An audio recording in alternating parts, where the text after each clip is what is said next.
ئەوەی کە ئەگەڕێتەوە بۆ سەر ئەرکەکانی ناوەندی هاوکاری حیزبە سیاسیەکانی کوردستانی ئێران لە ڕاستیە لە چوارچێوەی هاوکاری و یەکگوتاریە بە نسبەتی گرنگیدان بە خەباتی سیاسی و مەدەنی لە ڕۆژهەڵاتی کوردستان و هەروەها هاوکاری و هەماهەنگیە لە بواری پەیوەندیە نێونەتەوەییەکانەوە و زیاتر ناساندنی پرسی کورد بە وڵاتان و بە ناوەندەکانی بڕیاردەر لەلایەکی دیکەوە لە قاودانی سیاسەتەکانی ڕژیمی کۆماری ئیسلامیە لە پێشێرکاریەکانی مافی مرۆڤ ئازادیە دموکراتیەکەکان و هەروەها گرتن و ئێعدام و ئازار و ئەشکەنجەی چالاکبانانی سیاسی و مەدەنی لە ڕۆژهەڵاتی کوردستان و لە سەراسەری ئێران. ناوەندی هاوکاری کە لە چەند حیزبی سیاسی خاوەن ڕابردوو و شوێندانەری کوردستانی ئێران پێکاتووە بە نسبەتی هەموو ئەو ڕوودا و حەوادث و شتانەی کە ئێستا ئێمە هەمومان دەیبینین لەسەر خەتە لە هەڵویستگرتنی سیاسی لە بەرنامەڕێزی لە هاوفکری و هاوڕایی لە گوتار و کردارە دەتوانم هەنگاوێکی کردەی باشی هەڵگرتووەوە دەتوانێت نقطە ئومیدێک بێ بۆ بزوتنەوەی کورد لە ڕۆژهەڵاتی کوردستان و پرۆسەی دیموکراسی لە سەراسەری ئێران. ئێمە چوەک حیزبی دموکراتی کوردستانی ئێران و چوەک ناوەندی هاوکاری هێزە سیاسیەکانی کوردستانی ئێران باوەڕمان بە چارەسەری پرسی کووردا لە ڕێگەی دیالۆگ و گفتوگۆ. بەڵام ئەوەی کە بەکردەوە بۆمان دەرکەوتووە و ئەزمموی زیاتر لە 40 ساڵی ڕژیمی جمهوری ئیسلامی نیشانەی داوە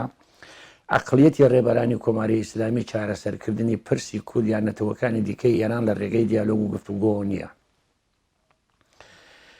لەو پەیوەندیەدا ئێمە پێمان وایە دەبێت زیاتر پشت بە ئێرادەی کۆمەڵانی خەڵک ببەستین بۆ خەباتی سیاسی و مەدەنی و هەروەها بەرگری پێشمەرگایەتی لە مەقابڵی هێرش و پەلامار و سیاسەتی سەرکوتوز لە بروزەنگی هێزە داپرۆسیێنەرەکانی ڕژیمی کۆماری ئیسلامی لە کوردستان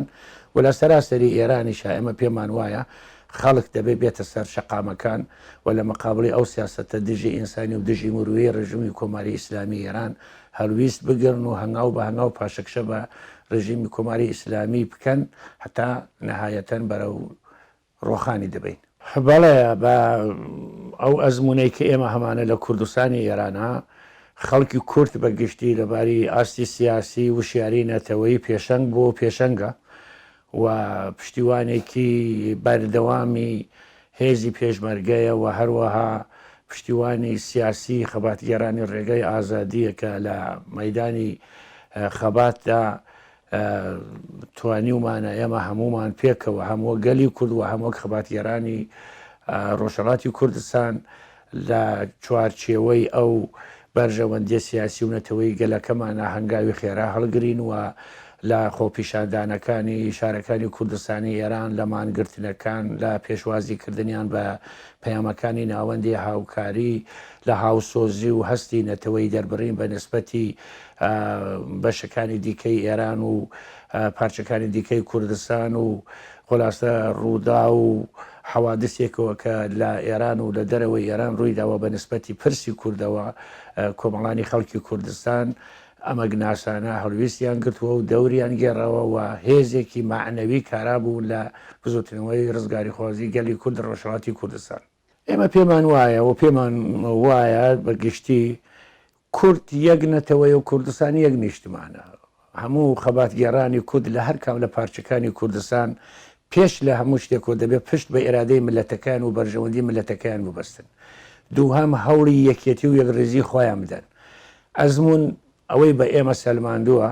ئێمە وەک کورد هەتا خۆمانی یەکگرتوو بوو بین هەتا خۆمان لە یەک سنگەرە داکۆکیمان لە بەرژەوەندەکانی گەلی کورد کردبێ توانیومانە هەنگاوەکانمان بەرەو سەرکەوتن خێراتر بکەین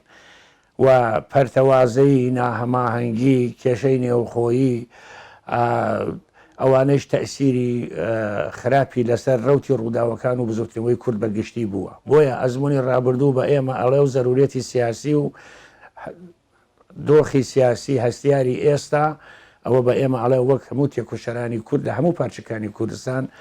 یەکگرتوو بین یەک بین و بتوانین بەرژەوەندەکانی کورد بەو پێیەگەلەکەمان چاوەڕوانی لێمان هەیە ڕەچاو بکەین.